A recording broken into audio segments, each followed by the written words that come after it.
Railway apprentice CCA quota ఎలా calculate చేయాలని అడుగుతున్నారు. సో చూడండి, సీసీఏ కోటా వచ్చేసరికి మనకి 20% ఉంటుంది. అంటే 100కి 20 పోస్టులు అనేవి అప్రెంటిస్కి ఇస్తారు. సో అప్రెంటిస్ పర్సంటేజ్ ఎలా క్యాలిక్యులేట్ చేయాలి?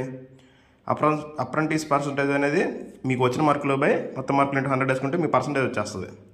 సో అందులో మనకి గ్రూప్ డీలో 1/3 మార్క్స్ యాడ్ అవుతాయి. అంటే ఎలా అంటే 1/3 ఇంటూ మీకు ఎంత పర్సంటేజ్ వచ్చిందో అంత పర్సంటేజ్ ఇంటూ పర్సంటేజ్ వేసుకుంటే ఇంత అనమాట. So for suppose 1/3 into mu person 97.5 అనుకోండి.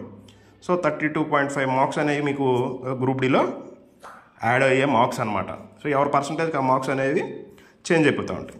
సో గ్రూప్ డీ ఎగ్జామ్ చూసుకుంటే గ్రూప్ డీ ఎగ్జామ్లో మీకు 40 మార్కులు వచ్చాయనుకోండి, దాంట్లో 2/3 మాత్రమే క్యాలిక్యులేట్ చేస్తారు. సో 2/3 ఇంటూ 40, సో 26.6 అనేవి మీ ఎగ్జామ్ మార్క్స్. సో ఈ రెండు యాడ్ చేస్తారు.